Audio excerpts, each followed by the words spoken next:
11장 1절로 16절의 말씀입니다. 구약 성경 981쪽입니다. 1절로 9절까지 합독하도록 하겠습니다.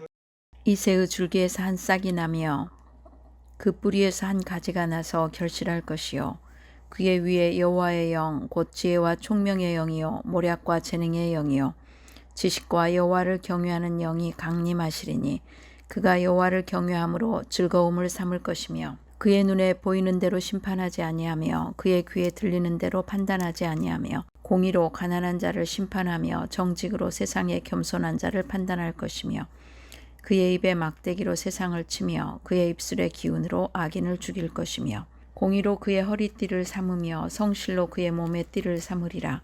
그때에 이리가 어린 양과 함께 살며 표범이 어린 염소와 함께 누우며 송아지와 어린 사자와 살진 짐승이 함께 있어 어린 아이에게 끌리며 암소와 곰이 함께 먹으며 그것들의 새끼가 함께 엎드리며 사자가 소처럼 풀을 먹을 것이며 젖 먹는 아이가 독사의 구멍에서 장난하며 젖된 어린아이가 독사의 굴에 손을 넣을 것이라. 내 거룩한 산 모든 곳에서 해됨도 없고 상함도 없을 것이니 이는 물이 바다를 덮음같이 여호와를 아는 지식이 세상에 충만할 것임이니라.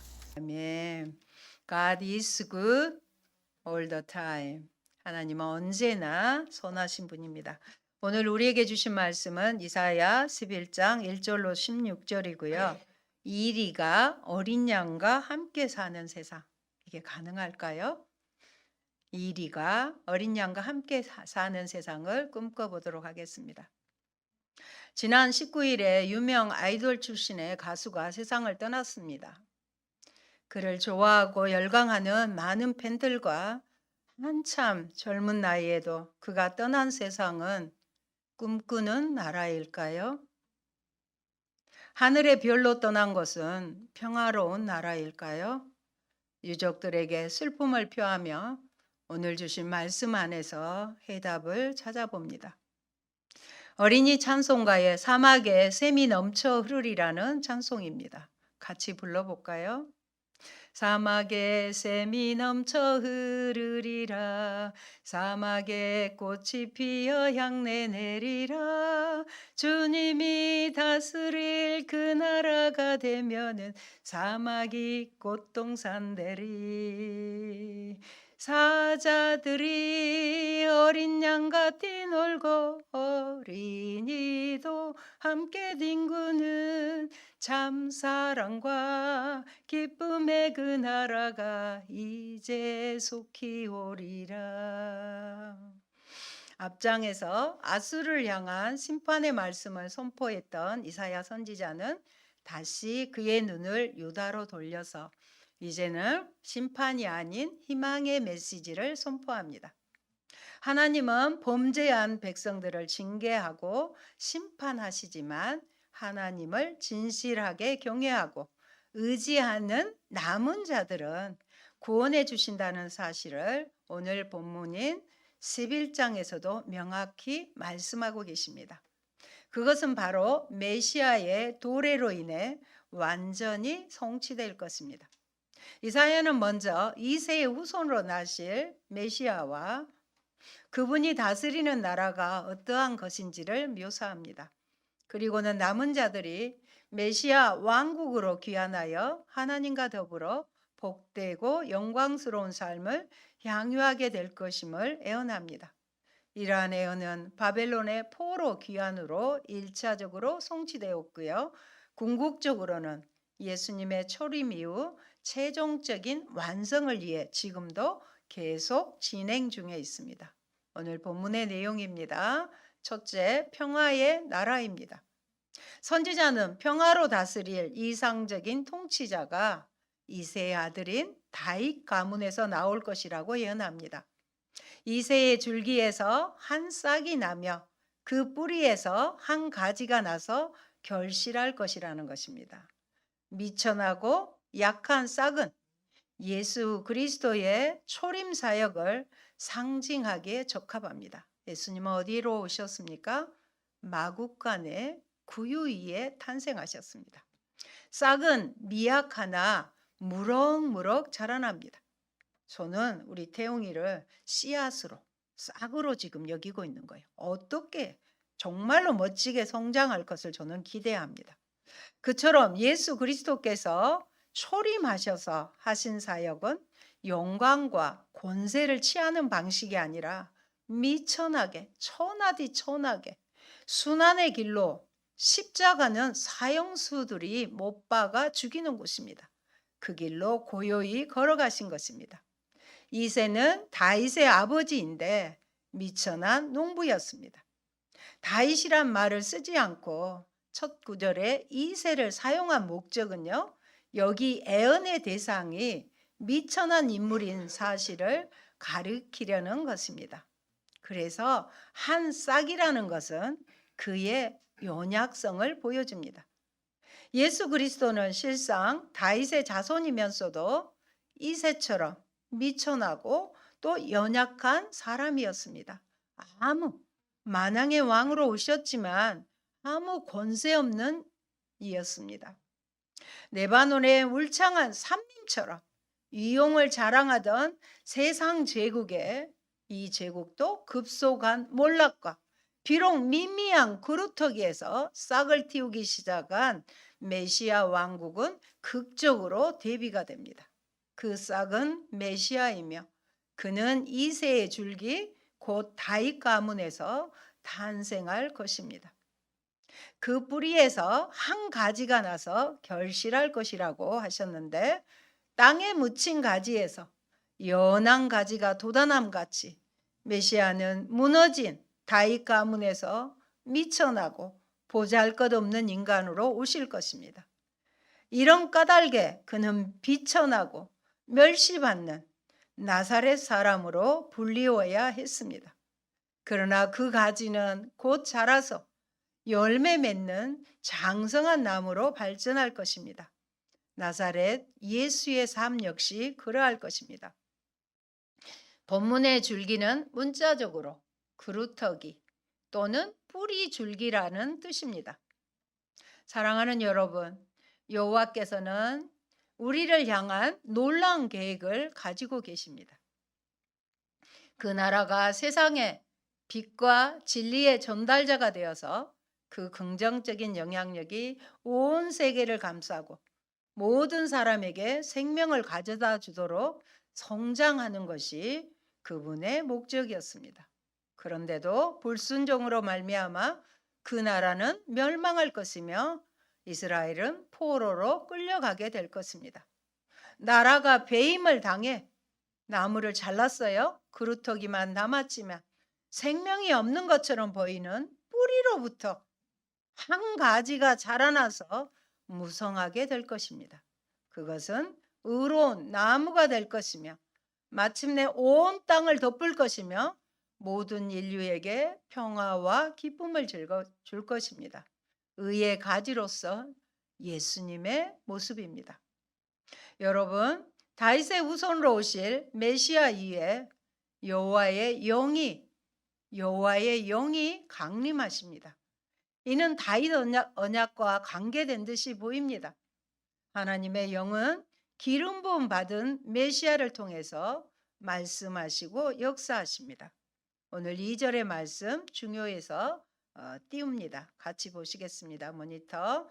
그의 위에 여호와의 영, 곧 지혜와 총명의 영이요 모략과 재능의 영이요 지식과 여호와를 경외하는 영이 강림하시리니. 거기에 잠깐 주목하면요, 여호와의 영, 지혜의 영, 총명의 영, 모략의 영, 재능의 영, 지식의 영, 여호와를 경외하는 영, 7영이 강림하신다는 것입니다. 먼저 지혜와 총명의 영이란, 지혜와 총명은 왕이 필수적으로 갖춰야 될 기본 자질이에요. 왕이 되려면 지혜와 총명이 있어야 되는 것입니다. 사명을 완수하도록 그리스도께 부여되었던 지혜는 어디서부터 오냐면 오직 하나님으로부터 나옵니다. 지혜는요, 외적인 분별력을 의미하고 총명은 이보다 깊은 내적인 내부의 통찰력을 의미합니다. 모략과 재능의 영에서 모략은 정책을 수립하고 입안하고 전쟁 계획의 작성 등 왕이니까 전쟁도 해야 되잖아요. 포괄적인 전략을 구상할 수 있는 힘이 모략입니다. 재능은 무엇이냐? 군대를 이끌고 나가 직접 싸울 수 있는 영웅적인 힘을 뜻합니다. 지식과 여호와를 경외하는 영, 이 둘은 여호와를 의뢰하는 하나님만을 의지하는 믿음의 삶을 영위하는데 필수 불가결한 것인데 여호와의 영은 왕으로 하여금 왕이 되었다고 해서 신앙에 있어서 소홀함이 없도록 힘을 북돋아 주십니다. 그래서 여호와의 경외는 사유의 대상이 아닙니다. 우리의 생각으로 하는 것이 아니라 여호와 경외는 경배의 대상인 하나님께 대한 왕의 절대적인 두려움과 복종을 말하는 것입니다. 왕이라 할지라도 여호와를 경배하는 두려움과 복종으로 섬겨야 되는 것입니다. 이것은 장차 오실 그리스도의 사역이 성령으로 이루어질 것을 예언합니다. 성령에 대하여 제가 아까 이렇게 구별한 7가지로 말씀하셨으니 7수는 완전수라는 그런 의미가 있습니다. 성령의 사역이 완전하여 언제든지 어디서든지 누구에게든지 사역하실 수 있는 그의 전능성을 가리킵니다. 저와 여러분도 여기에 해당이 되는 것입니다. 제2의 다윗, 즉 메시아의 모습으로 왕은 눈과 귀에 현혹되지 않고 오직 여호와께 대한 경외로 즐거움을 삼으셔서 사물을 분별하실 것입니다. 입술의 기운은 곧 그 말씀으로 세상을 지으신 분이 입의 막대기, 하나님께서 태초에 천지를 창조하실 때 뭘로 하셨나요? 말씀으로 하셨잖아요. 그래서 입의 막대기, 그 말씀으로 세상을 좌우하십니다. 허리띠는 메시아의 의의 옷을 입으신 것을 묘사합니다. 그 모습은 공의와 진리, 고귀함과 성실함을 드러내기 위해 신중하게 고려된 것임을 암시합니다. 메시아는 의의 형상, 바로 그것이어야만 합니다. 그가 재림하셔서 하실 일은 모든 일이 공의롭고 또 진실하다는 뜻입니다. 평화의 나라의 모습입니다. 우리 본문에서 6절과 8절 같이 읽어볼까요? 그때 이리가 어린 양과 함께 살며 표범이 어린 염소와 함께 누우며 송아지와 어린 사자와 살찐 짐승이 함께 있어 어린아이에게 끌리며 암소와 곰이 함께 먹으며 그것들의 새끼가 함께 엎드리며 사자가 소처럼 풀을 먹을 것이며 젖 먹는 아이가 독사의 구멍에서 장난하며 젖된 어린아이가 독사의 굴에 손을 넣을 것이라. 이 말씀은요, 구원이 완성된 내세에 천국에 만물이 새로워질 것을 가리킵니다. 그러나 이것은 영적으로 일이나 표범이나 사자나 곰과 같은 악한 사람들도 변화를 받아서 양과 소처럼 유순하여진다는 것입니다. 우리가 지금은 상상도 못할 일이죠. 어떻게 젖먹이가 어린아이가 독사의 굴에다가 손가락을 넣을 수 있겠습니까? 그러나 하나님께서 말씀하신 것은 지금 성경에 약속하셨잖아요. 그대로 됩니다. 하나님은 거짓말을 하실 수 없는 분이셔요. 우리 마음속에 있는 성령으로 말미암아 그리스도께서 오시면 우리는 이런 평화의 세계를 알 수 있고 경험할 수 있습니다. 사랑하는 여러분, 그 나라는 동물 세계의 가장 근본적인 본능들이 완전히 변화될 것입니다. 태초에 만들어준 에덴 동산에서는 죄가 없을 때 그랬습니다. 하나님 나라의 법은 생명과 사랑의 법이 될 것입니다. 죽음이나 아픔, 고통은 어떤 모양으로도 존재하지 않을 것입니다. 하나님이 창조하신 복된 세계는 미움도 갈등도 다툼도 없는 조화의 세계였으며 푸르른 초장과 맑은 시냇물이 흐르는 동산에서 이리와 표범, 곰, 사자 등의 맹수들이 순하디 순한 어린 양과 염소와 송아지 등과 어울려 놀 수도 있었던 것입니다. 그 세계는 또한 동물들이 인간에게 자발적으로 복종하는 질서의 세계이기도 하였습니다. 그러므로 약육강식, 적자 생존의 비정함은 전혀 찾아볼 수 없습니다. 그러므로 젖먹는 아이, 아주 어린 아이들도 더 이상 무서운 동물들을 두려워하지 않게 될 것입니다. 동물들 또는 사람들 사이에 존재하는 불화와 두려움이 새 땅에서는 전혀 존재하지 않을 것입니다. 9절에 보면 내 거룩한 산 모든 곳에서 해됨도 없고 상함도 없을 것이니 이는 물이 바다를 덮음같이 여호와를 아는 지식이 세상에 충만할 것임이라고 말씀하십니다. 여러분, 해됨도 없고 상함도 없는 우주적인 평화가 보장되기 위해서는 그 전에 먼저 여호와를 아는 지식, 곧 여호와를 하나님을 참으로 경외하고 온 마음으로 그를 기뻐하며 기꺼이 그 앞에 복종하는 지식이 온 땅에 편만하게 퍼지지 않으면 안 됩니다. 왜냐하면 사람이 이 세상 물질에 대한 지식을 얻기는 쉬워요. 돈 벌기는 쉽지만 여호와를 아는 지식을 얻기는 어렵기 때문입니다. 그것이 어려운 이유는 그것이 영적인 지식인 까닭으로 사람의 영혼이 성령으로 거듭나기 전에는 하나님을 모릅니다. 내 안에 예수님을 영접하기 전에는 이 말씀을 말씀이신 하나님을 모르기 때문에 그렇습니다. 모든 참된 성도들은 주님을 기뻐합니다. 그런데 이 기쁨은 가장 구체적으로 하나님 말씀에서 옵니다. 해됨도 상함도 없는 완전한 평화가 실현된 곳, 그곳이 천국입니다. 이런 세상에서 우리가 산다는 것이 얼마나 복된 일이겠습니까? 우리 기껏해야 이 땅에서는 100년 삽니다. 그러나 천국은 영원한 세계라고 합니다. 우리는 그 세상을 영원의 세계를 아직 살아보지 않았지만 그것이 얼마나 복된 일이겠습니까? 그러므로 성도는 소망을 가져야 합니다. 그리고 이 소망을 가진 자로서 서로에게 상처 주고 해를 가하는 이 세상 가운데 이제는 희생과 사랑으로 평화를 이루어가는 복된 삶을 살아야 할 것입니다. 예수님은 이 땅에 만왕의 왕으로 오셨지만 그분은 섬기시고 희생하셨습니다. 십자가에 자신의 생명을 내어놓기까지 하신 것처럼 우리도 이 땅에서는 희생과 사랑으로 이를 통해 평화를 이루어가는 복된 삶을 우리는 살아드려야 하는 것입니다. 먼저 가정이, 교회가 이 땅의 작은 천국이 되어야 하겠습니다. 우리가 이 같은 삶을 산다면 우리의 순종을 귀하게 보시는 하나님은 우리에게 은혜를 베푸사 이 땅 가운데서도 천국을 맛볼 수 있도록 축복하실 것입니다. 말씀 앞에 온전히 순종하는 자리, 그것이 바로 천국입니다.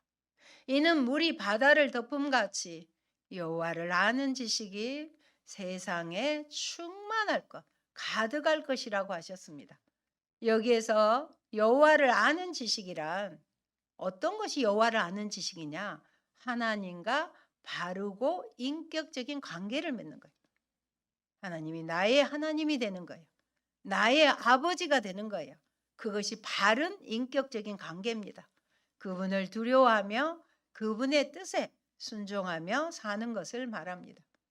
그리스도의 나라에서는 여호와를 아는 지식이 충만하여 그 나라에 속한 사람들은 다 하나님의 말씀을 생명의 근원으로 삼고 하나님의 말씀에 온전히 그리고 자발적으로 순종하는 삶을 살게 될 것입니다. 그럴 때 해됨도 없고 상함도 없는 것은 당연한 것입니다. 둘째, 남은 백성이 돌아오리라고 말씀하셨습니다. 10절에서 선지자는 다시 한번 이새의 뿌리, 즉 다윗의 자손에게서 이 일이 시작될 것을 말합니다. 이 구절은 이사야 2장에 우리가 살펴본 2절과 3절의 말씀과 같이 열방이 평화의 왕 앞에 나오고 있는 장면을 묘사하고 있고요. 또 시편 2편 8절에서 성취된 것 같은 모습입니다. 말씀을 같이 살펴봅니다. 내게 구하라. 내가 이방 나라를 내 유업으로 주리니 내 소유가 땅끝까지 이르리로다. 아멘. 이새의 뿌리에서, 뿌리는 1절에 싹 혹은 가지와 본질적으로 같습니다. 만민의 기치로 설 것이라고 그랬습니다. 기치라는 말은 좀 어렵고요. 깃발로 해석하겠습니다. 이새의 뿌리 속에 감추어졌던 그분이 마침내 높은 곳에 우뚝 설 그날이 올 것입니다. 여기서는 흩어진 백성들을 다시 불러 모으는 구원의 방편으로 사용되고 있습니다. 열방이 그에게로 돌아오리니 이것은 그리스도와 복음이 온 세상에 전파될 것에 대한 예언입니다. 하나님께서 히브리인들을 애굽에서 이집트에서 건져내시고 후에 바벨론에서도 구원하신 것처럼 마지막 때에도 그분은 진실한 그분의 모든 백성을 저와 여러분을 구원하실 것입니다. 할렐루야.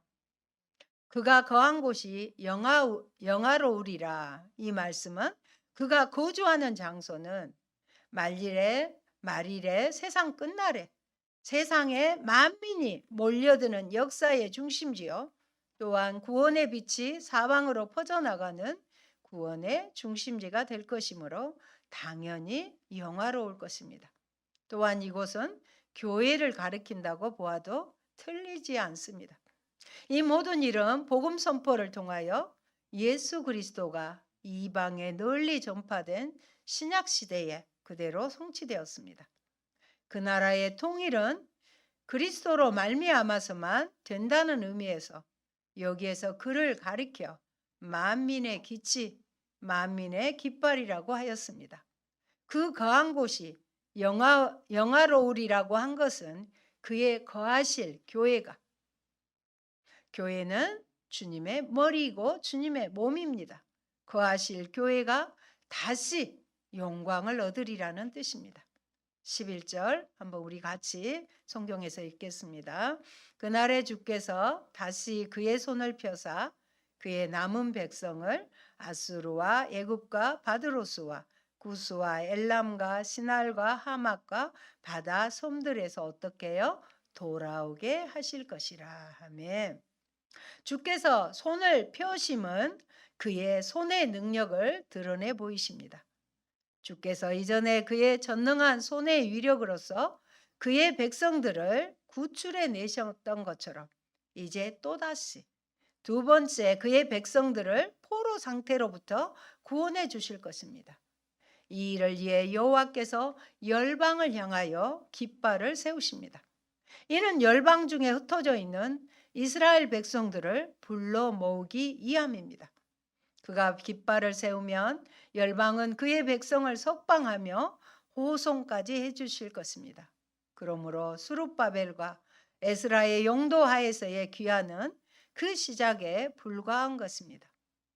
또 솔로몬 시대 이래 남북으로 나뉘어진 이스라엘이 장차 통일된 한 민족을 이룰 것이라는 말씀입니다. 이 일은 상호 간에 적대시하던 감정이 해소될 때 성취됩니다. 포로에서의 귀환 이후에 이러한 분열상은 현저히 줄어들었습니다. 15절에 보면은요.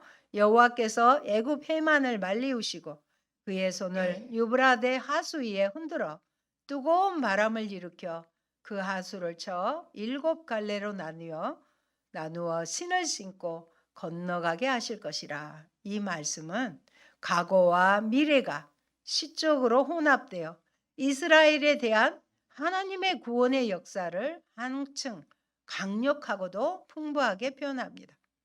그 옛날 하나님께서 애굽의 홍해를 마르게 하사 그 백성을 구원하셨던 것처럼 이제는 여호와께서 더 크신 더 놀라운 권능으로 뜨거운 바람을 일으켜 유프라테스 강물을 말리운 다음 손으로 그것을 내리쳐 7개의 작은 강물로 쪼개서 포로로 잡혀간 백성들이 신을 신은 채로 건너올 수 있게 해 주실 것이라는 것입니다. 16절 마지막 요점은 하나님께서 그의 백성들을 원수의 손에서 해방시킬 뿐만 아니라 또한 대로를 준비하기까지 세심한 배려를 아끼지 아니하셔서 돌아올 때도 전혀 어려움이 없도록 해 주신다는 것입니다. 하나님의 이 위대한 구원의 사건은 그 다음 장인 12장에서 불러지는 찬양으로 일단락됩니다. 여러분, 남아있는 백성은 모든 택한 백성, 곧 신자들을 가리킵니다. 아수르에서 남은 자들을 위하여 큰 길이 있게 하신 다음은 역시 믿는 자들을 모든 환난과 고통에서 구원하여 주시는 하나님의 권능 있는 역사를 가리키지만 이것은 주님의 재림으로 말미암아 될 교회의 최후적인 구원을 비유적으로 가리킴이라고 칼빈은 말씀하셨습니다. 6절부터는 하나님께서 도저히 이루어질 수 없을 듯한 상황을 먼저 보여주십니다. 이미 살펴본 바와 같이 이리가 어린 양과 함께 살고 표범이 어린 염소와 함께 누워있는 세상은 자연의 질서 속에서 불가능한 일입니다. 하지만 하나님께서는 그가 보내실 다윗의 자손 평강의 왕, 평화의 왕을 통하여 이러한 엄청난 일을 계획하신다고 말씀하십니다. 이 말씀에서 우리는 하나님의 세상에서 하나님의 시선에서 세상의 역사를 바라보아야 한다는 교훈을 얻습니다. 역사를 영어로 히스토리죠. 히스는 하나님의 관점으로 세상을 보라는 것입니다. 내 상식, 내 경험을 가지고 하나님의 역사를 판단한다면 그건 불가능한 일입니다라는 대답밖에는 못할 것입니다. 하지만 하나님께서는 이런 엄청난 일을 계획하셨고 또 이루신다고 말씀하십니다. 화합과 통일이 불가능해 보이는 북이스라엘과 유다의 통일을 하나님께서 평강의 왕이 다스리는 나라에서는 이 둘이 서로 화합하고 질투와 반목의 사슬이 끊어지며 함께 이제는 힘을 합쳐 이전 다윗 왕 시절의 영광을 재현하는 모습을 보여주십니다. 에스겔 37장 19절에서 보면은요, 제가 그냥 읽어드릴게요. 내가 에브라임 손에 있는 바 요셉과 그 짝 이스라엘 지파들의 막대기를 가져다가 유다의 막대기에 붙여서 한 막대기가 되게 한즉 내 손에서 하나가 되리라. 아멘. 우리는 이 말씀도 붙잡아야 됩니다. 주님 손에서 남북이 분열된 우리도 하나가 될 것을 소망하셔야 됩니다. 또한 세계 각처에 흩어져 있는 하나님의 백성이 이전 출애굽 당시 승리의 역사를 재현하며 매였던 곳에서 귀환하는 믿을 수 없는 역사가 일어날 것을 예언하고 있는 것입니다. 우리가 원하고 있는 러시아 선교사님도 알리아 사역이라고 그래가지고요. 러시아에 가 있는 유대인들이 다시 이스라엘 땅으로 돌아오는 사역입니다. 그 일을 선교하고 계시는, 그 일을 위해서 선교하고 계시는 것입니다. 사랑하는 성도 여러분, 그렇다면 우리도 전혀 이루어지지 않을 듯한 일들을 하나님의 말씀을 통해서 그의 역사하심으로 소망해야 할 것입니다. 우리의 현실을 볼까요? 남과 북의 분열과 동족 상잔의 존재, 이후의 반목과 분쟁, 동서 간의 지역 갈등, 이념 갈등 등 지난 70여 년 동안 이어왔던 우리의 문제를 하나님께 우리는 내어놓고 기도해야 할 것입니다. 또한 하나님보다 더 눈에 강해 보이는 강대국에 대한 의지, 물질 숭배, 기복주의 등 변화 불가능해 보이는 모습들도 주 앞에 내어놓고 소망을 갖고 하나님 앞에 돌이키는 역사를 일으켜야 합니다. 다윗의 후손으로 오신 예수님께 주의 영이 임하셔서 사역하게 하신다고 나사렛 회당에서 처음으로 말씀하셨습니다. 예수님은 승천하시며 약속하신 또 다른 보혜사께서 우리를 지키시고 보호하시고 도우시는 하나님의 영, 성령이 임하시면 하나님께서도 이리와 어린 양이 뛰노는 상상하기 힘든 일들을 이루어 주실 것입니다. 우리와 함께 하시기에 오신 임마누엘의 대신 예수님께서 주의 영을 사모하는 자에게 부어주시기 때문입니다.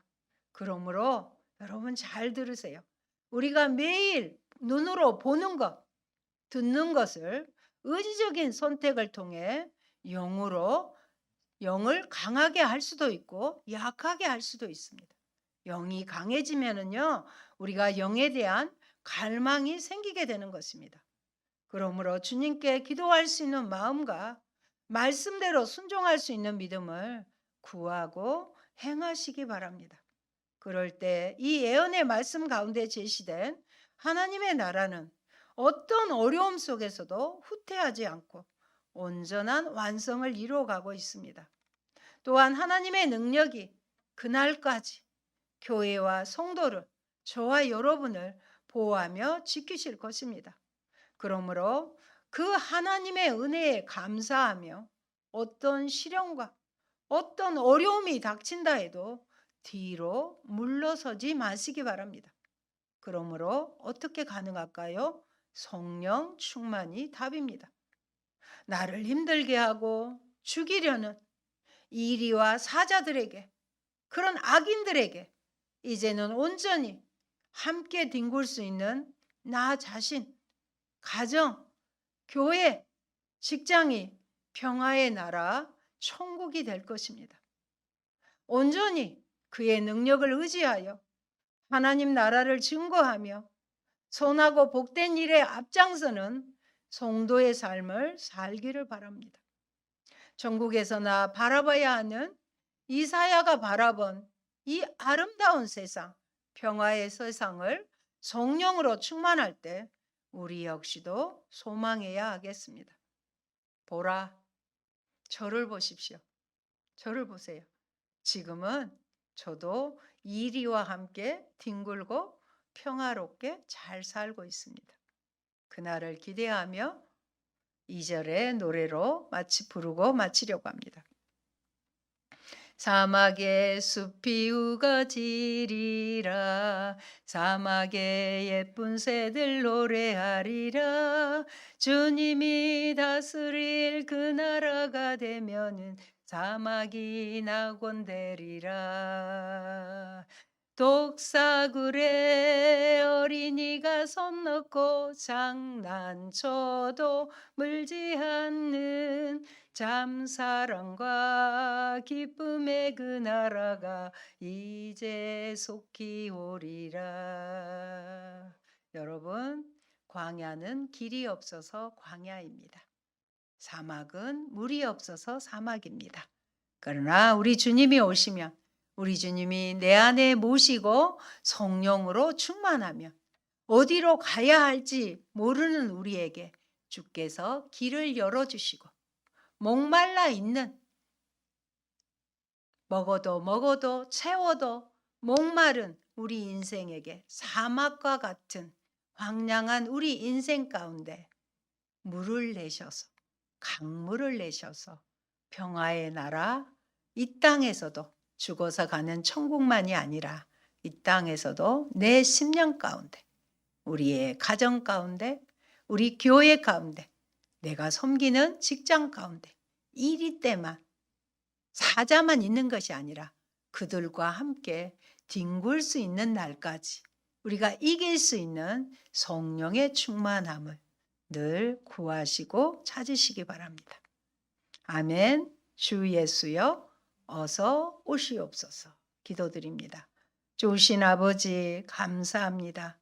이 세에서 이새의 뿌리에서 작은 싹이 나고 어린 줄기가 되시는 예수 그리스도를 이 땅에 보내주셔서 여호와의 영이 임하여 사역하게 하시고 예수님 승천 후에 우리와 우리를 고아처럼 버려두지 아니하고 성령을 보내주셔서 아버지 이리와 늑대와 사자와 같은 그런 험악한 세상 가운데서도 그들을 여전히 섬기고 사랑함으로 나중에는 함께 뒹구는 평화의 나라를 이루는 소망을 우리에게 주셨습니다.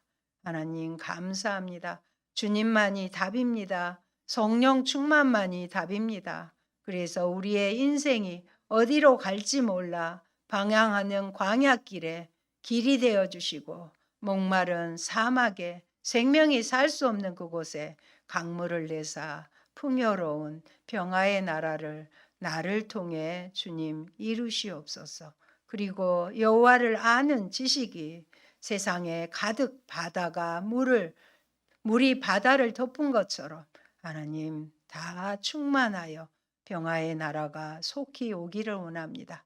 남북으로 대치되어 아버지 어려운 상황에 있는 남과 북도 주님 안에서 복음 안에서 통일이 되게 어서 그날을 허락하여 주시옵소서. 예수님 이름으로 기도합니다. 아멘.